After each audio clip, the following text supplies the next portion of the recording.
Oi, tudo bom com vocês? Nono ano A, nono ano B. Bom, esse é o nosso primeiro vídeo, um vídeo de introdução que vai servir para explicar como que serão as nossas aulas. Nós vamos utilizar como base para as nossas aulas o livro didático de vocês. Por enquanto, vocês não têm o livro didático ainda, que é este livro aqui. Mas, então, eu vou enviar via PDF, lá no aplicativo, né, que a gente tem, eu vou enviar via PDF os capítulos até vocês receberem os livros. Então, fiquem tranquilos quanto a isso. O nosso primeiro conteúdo vai ser sobre a Primeira República, tá? Então, na próxima videoaula, eu já vou entrar falando da Primeira República. Eu já postei lá na sala o PDF da Primeira República para que vocês façam uma leitura previamente e depois que vocês fizerem a leitura previamente é que vocês devem assistir a videoaula para que vocês consigam compreender direitinho. As dúvidas que vocês tiverem, é só vocês lá na sala, tem um local onde vocês podem mandar mensagem para retirar, para esclarecer as dúvidas de vocês. Bom, nessa videoaula, então, eu vou aqui fazer um resumo do que a gente viu até o início da pandemia. O que nós fizemos no início do ano foi uma revisão da história do Brasil. Então, nós falamos sobre os períodos da história do Brasil, começando pelo período pré-colonial, depois o período colonial, depois o período em que Dom João VI vem para o Brasil, aí nós temos o primeiro reinado de Dom Pedro I, o período regencial e o segundo reinado de Dom Pedro II. E nós fomos até a Guerra do Paraguai, quando a gente ia iniciar de fato o conteúdo desse ano, que é a Primeira República, é que começou a pandemia, então não deu para a gente iniciar de fato o conteúdo desse ano. Então essa primeira videoaula é para a gente relembrar o que nós vimos no início do ano. Bom, no período pré-colonial, de fato, não existia uma colonização em si, porque os portugueses, eles não se fixaram no Brasil, mas eles estavam aqui o tempo todo presente, retirando para o Brasil.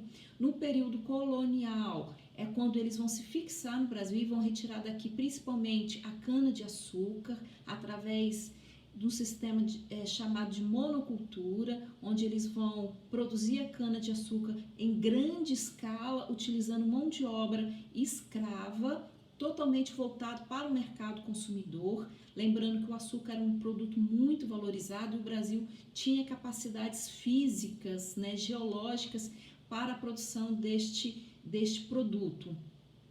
Nós vimos aí um período das capitanias hereditárias, né, a colônia portuguesa tentando da melhor forma possível administrar a colônia. Bom, em 1808 nós temos a vinda de Dom João VI para o Brasil. Neste período o Brasil já está também agora produzindo ouro, metais preciosos. O Brasil havia encontrado ouro, metais preciosos. Então, Dom João VI vem para o Brasil num contexto de guerra napoleônica que estava acontecendo na Europa, e quando Dom João VI vem para o Brasil, uma série de transformações vem junto com ele. Então, nós temos a abertura dos portos, então o Brasil de fato deixa de ser colônia, passa a ser vice-reinado. Então, os colonos aí vão ter a vida dos colonos aqui no Brasil vai ter uma certa vantagem muito grande com a vinda de Dom João VI aqui no Brasil. Ele vai trazer uma série de melhorias, principalmente para a região centro-sul. A região nordeste não vai ser tão beneficiada assim. Bom, e a vinda de Dom João VI é muito importante porque é como se desse início à nossa independência. As medidas que ele vai tomar vai gerar uma série de consequências que no final, em 1822, vai culminar na independência do Brasil. Mais tarde, Dom João VI ele tem que voltar para Portugal, né? É encerrado o período das guerras napoleônicas e as cortes e a burguesia portuguesa quer que Dom João volte para Portugal. Ele de fato volta para Portugal, mas deixa o filho dele aqui no Brasil, Pedro I. E aí começa aquele conflito, porque Pedro I não quer acatar as determinações vindas de Portugal. Ele quer ele quer governar de forma independente, ele não aceita as determinações de Portugal. E também ele acaba sofrendo uma pressão muito grande dos colonos brasileiros. Por quê? Porque os colonos brasileiros já estavam acostumados com uma certa liberdade, com uma certa independência. E eles não querem voltar a ser colonos de Portugal. Por outro lado, as cortes portuguesas, a burguesia portuguesa de Portugal, querem que o Brasil volte a ser colônia. Então, nesse conflito, né, de Pedro com as elites, com as pretensões das elites, dos colônios, com as pretensões de Portugal, é que ele acaba proclamando a independência do Brasil em 1822. E aí nós começamos, então, o primeiro reinado no Brasil. Nós vimos em sala de aula ainda como que ele fez a primeira Constituição, nós vimos sobre o poder moderador, né? Ele dividiu os 3 poderes, mas criou um 4º poder, que é o poder moderador. Nós falamos em sala de aula do hino da independência, né? A gente até estudou, ouviu o hino da independência. E aí, no entanto, Dom Pedro I também tem que voltar a Portugal para resolver o problema de sucessão que estava acontecendo lá. E aí, então, ele deixa o filho dele aqui no Brasil, ele deixa Pedro II, só que Pedro II tem apenas 5 anos, ele não pode assumir o poder. Quem vai assumir o poder é a regência, e aí nós temos um período regencial que é um período com bastante conflitos, vão acontecer conflitos no Nordeste, no Norte e na região Sul, um período bastante conturbado. É dado o golpe da maioridade e Pedro II assume o poder. Então nós temos o segundo reinado no Brasil com Dom Pedro II. Ele assume ainda muito novo, com 14 anos, e vai ficar no Brasil no segundo reinado durante 49 anos. E aí nós estudamos sobre o segundo reinado, cujo produto mais importante é o café.